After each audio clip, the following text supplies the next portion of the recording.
really interesting new area of research called neuroaesthetics or neuroarts, which is about having some kind of creative activity in your regular schedule.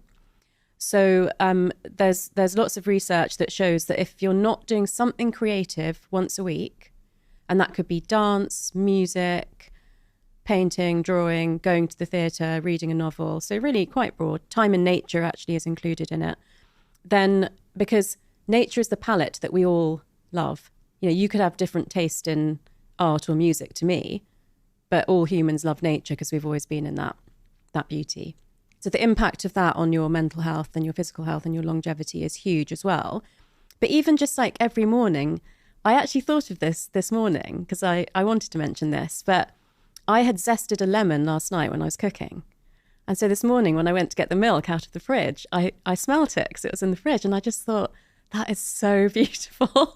And so they say things like, you know, if you've put like a bunch of flowers on your bedside table and it smells nice, and that's the first thing you smell in the morning, and then you like look at the beautiful flowers. If you've got objects of beauty in your house, if you listen to birdsong in the morning, that's all neuroaesthetics. It's living a life that is aesthetically pleasing to your brain, and that's good for your health. Why? Should we go back to evolution? Shall I make a guess? Please, that's my favourite thing to do. I think it's to do with safety. So if you were able to spare your mental resources to appreciate beauty, that must mean that you're safe. That must mean that you're not just trying to survive. So it's actually, I mean, we do appreciate beauty. So seeing, smelling, you know, hearing, tasting nice things, it's going to make us feel better. But also, we're only going to be doing that if we have the luxury of being able to do that. And it can be such small things. But also what it signals to your brain is, I'm safe because I have time to read a novel, or I have time to crank the music up and dance around my living room.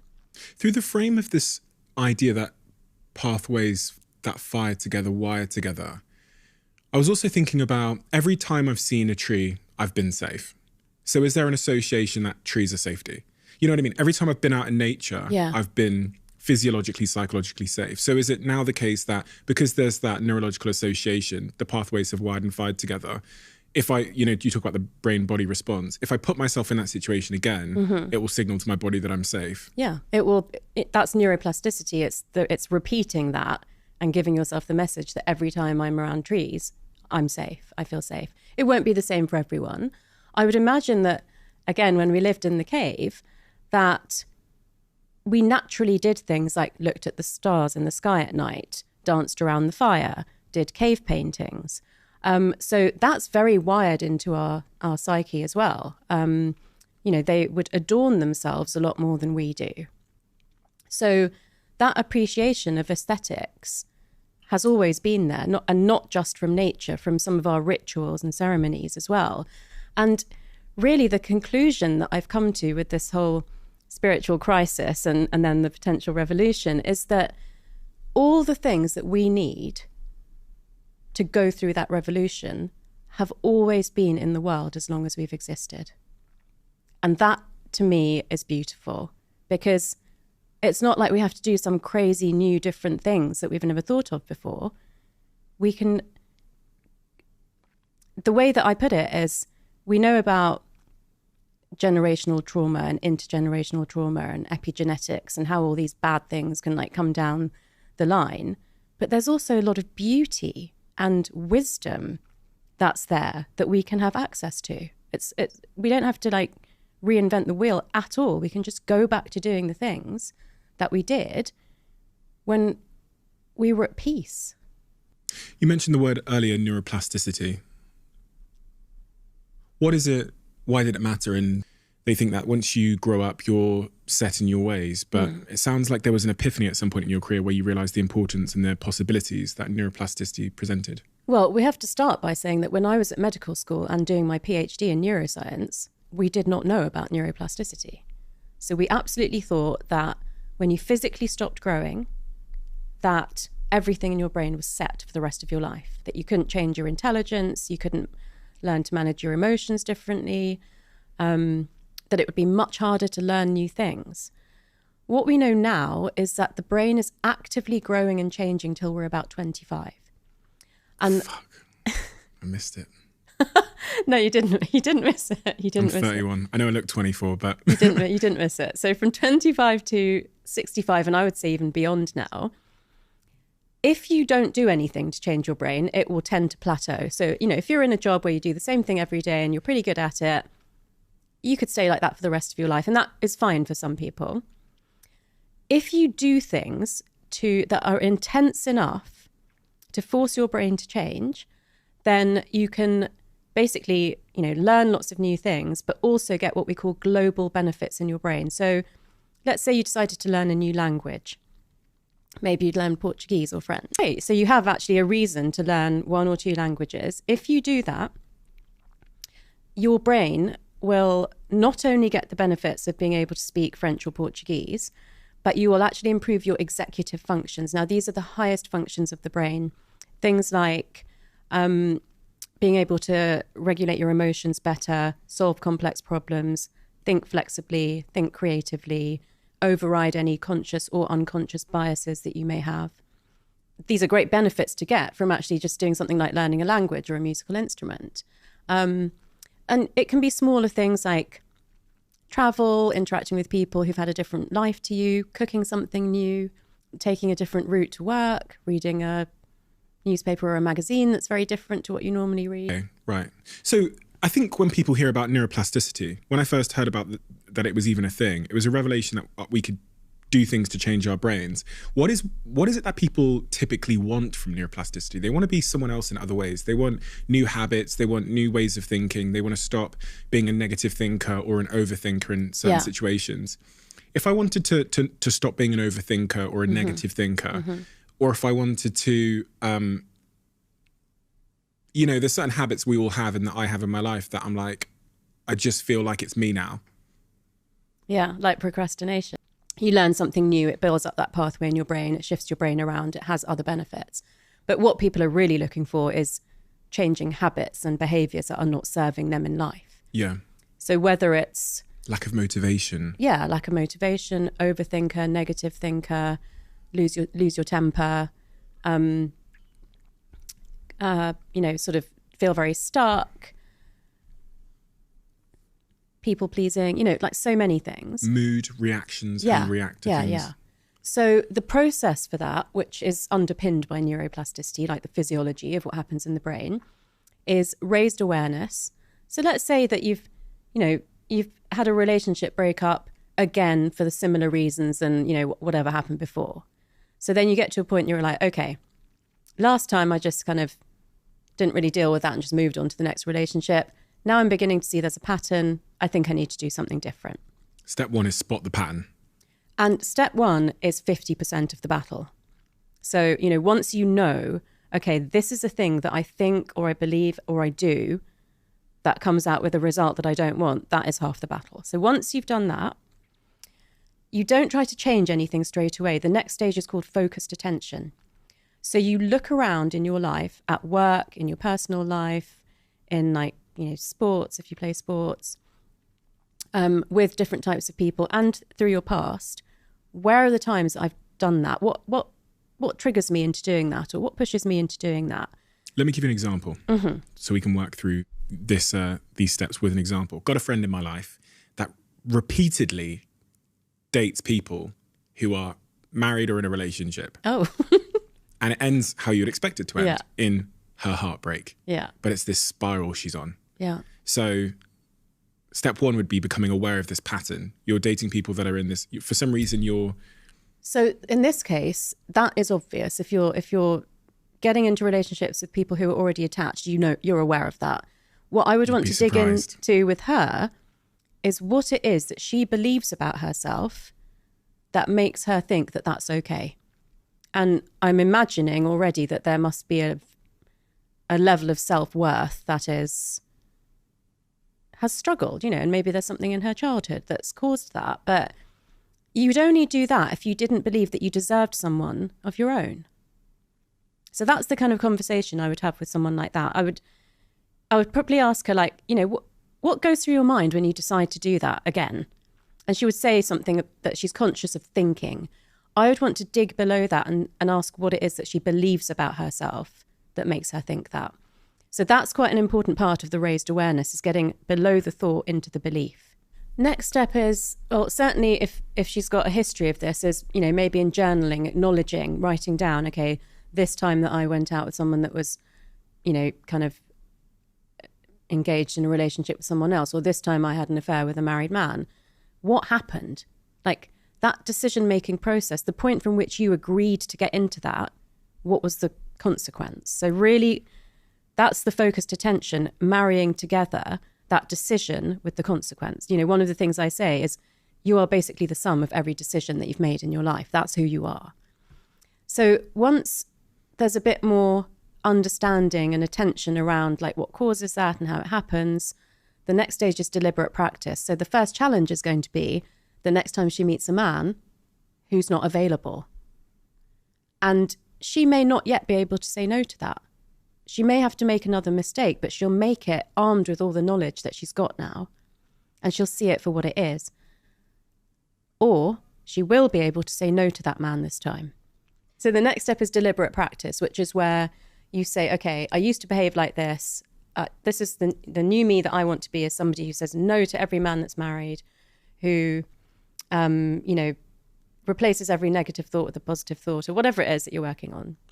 You then look for scenarios to practice this new behavior.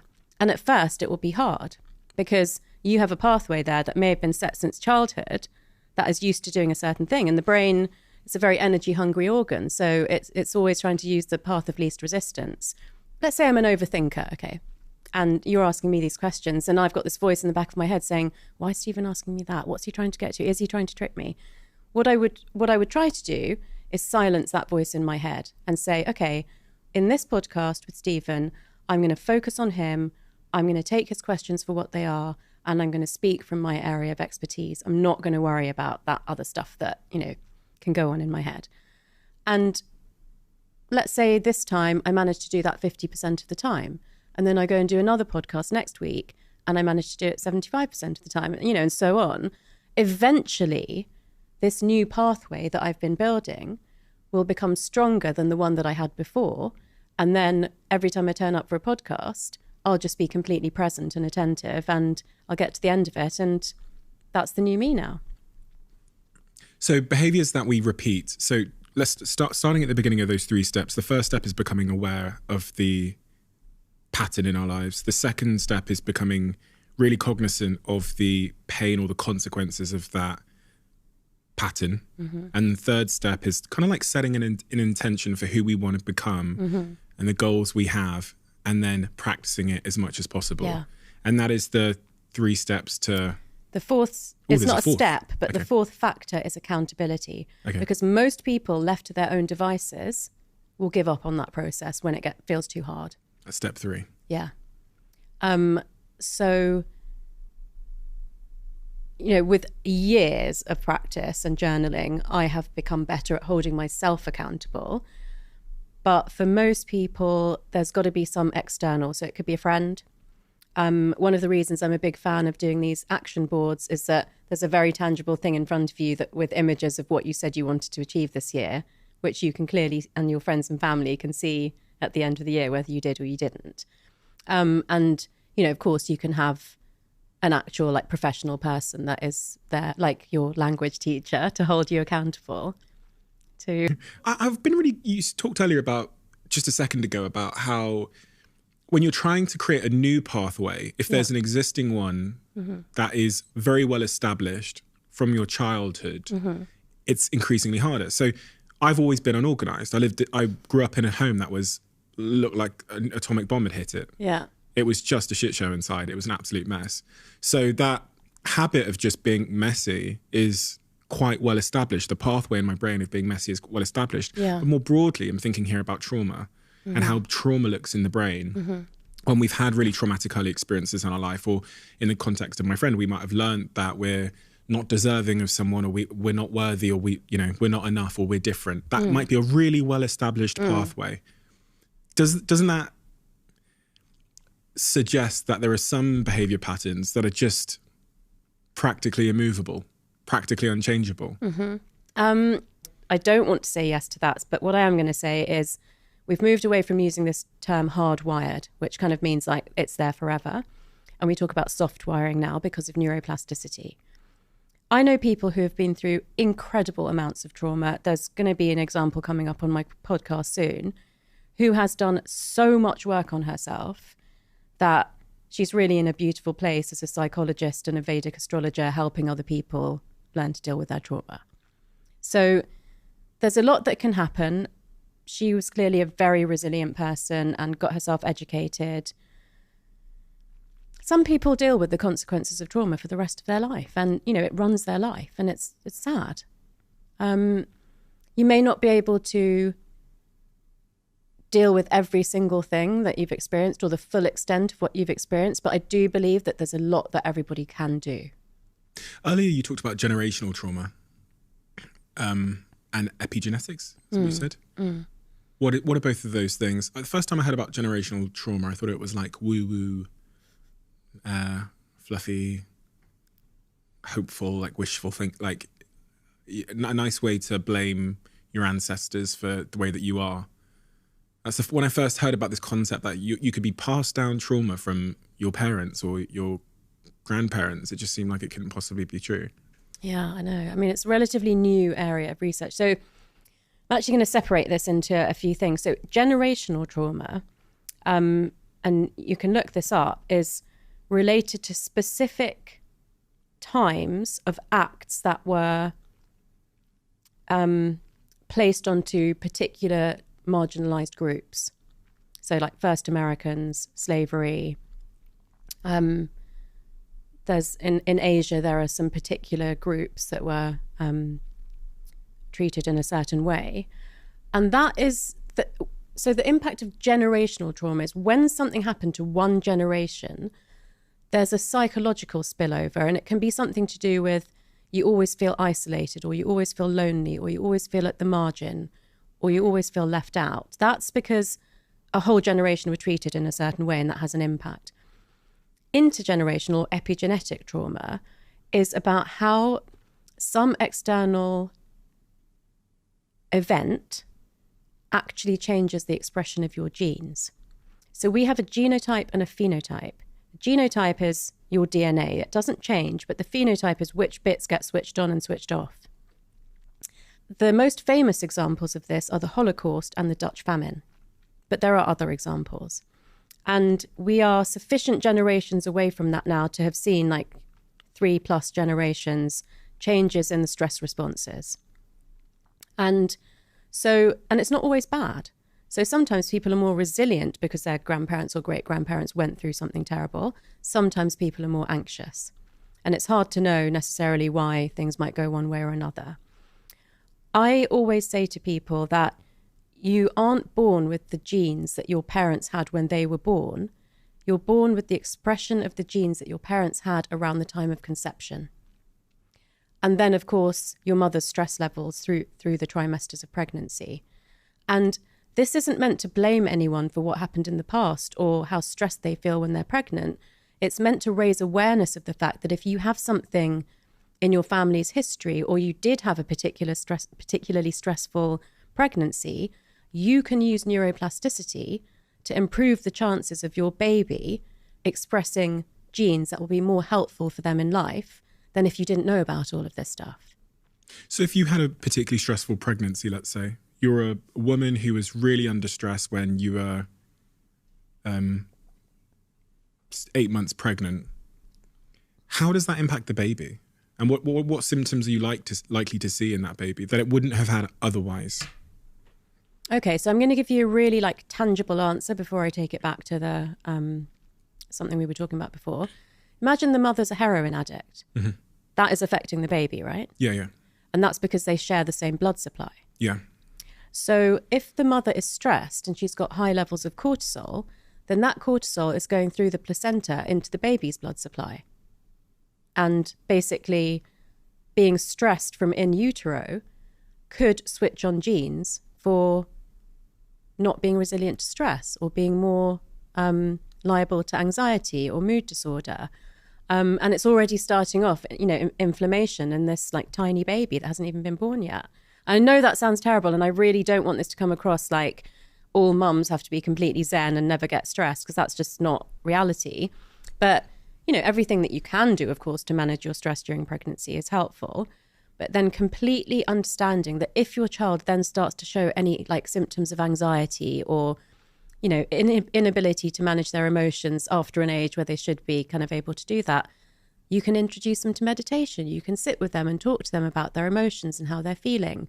There are lots of really like great books and videos that you can use to like educate children about that kind of thing. I always say knowledge is power. And unfortunately, difficult things can happen to people in life. But every time something like that's happened to me, I've gone down a rabbit hole of, okay, what can I find that can help me to overcome this and be better? I was just thinking about, as you were talking about grief and the brain, the relationship between, what happens in the brain when we're experiencing grief and stuff. I was thinking about grief and heartbreak as strong emotions. So many of us, including one of my best friends, is recently grieving a relationship he's lost. And I've got another friend that's lost someone in their life who's passed away. And it's such an all-consuming force that seems to be resistant to advice. I just wondered if through your work you'd learned anything about grief in the brain and heartbreak in the brain. Yeah, so I think there's so many versions of grief that we've seen, particularly in the last few years, which is loss of sense of self, loss of someone through a relationship breakdown, and loss of someone through actual death. And it's interesting to hear you say, as a caring onlooker, that it's something that's so overwhelming and resistant to advice.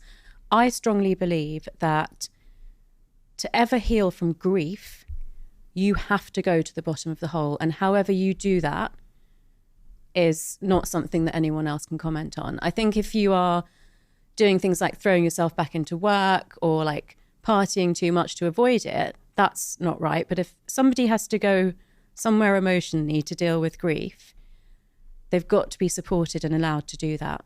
And then maybe at times gently nudged in terms of like, how are you doing? Is it kind of, are you feeling any sort of like healing or resolution or understanding or acceptance?